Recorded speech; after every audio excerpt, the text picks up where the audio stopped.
इस रिपोर्ट में 3 scenario professor Jefferies ने दिए हैं, लेकिन बुलिश कमेंट्स काफ़ी हैं। आप अगर खरीदारी की राय उन्होंने दिया है, 185 का टारगेट दिया है। उनका कहना है कि जो फर्स्ट हाफ रहेगा FY26 का, इसमें तो टैरिफ को लेके अनसर्टेनिटी होगी और दो क्वार्टर्स जो है वो म्यूटेड रह सकते हैं, लेकिन सेकेंड हाफ से अच्छी रिकवरी पॉसिबल है।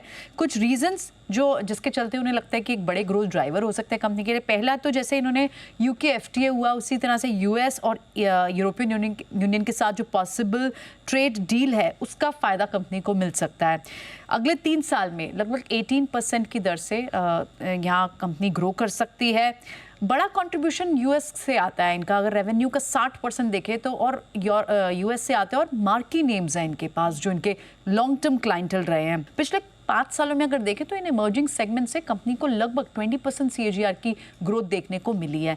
तो इसी ये बुलिश कमेंट्स पे उन्होंने 3 सिनेरियो दिए हैं कि अगर कंपनी 18% की दर से ग्रो करती है तो ये तो बेस केस रहेगा, यहाँ से 42% का अपसाइड हो सकता है, लगभग 185 का टारगेट। लेकिन अगर इनके चीज़ें फेवरेबल और रहती हैं और ये 21% की दर से ग्रो करती है तो यहाँ पर 70% तक का भी अपसाइड वेल्सपन में देखा जा सकता है। 220 का टारगेट है, but on the flip side अगर ये ग्रोथ नहीं देखने को मिलती तो शायद डाउन साइड भी देखने को मिल सकता है। 5% की ही सिर्फ बहुत मेजर म्यूटेड सी ग्रोथ के साथ अगर ग्रो करती है तो यहाँ से 16% गिर भी सकता है। तो बेस केस और अपसाइड में 70% तक का अपसाइड उन्हें अपसाइड सिनेरियो में दिखता है।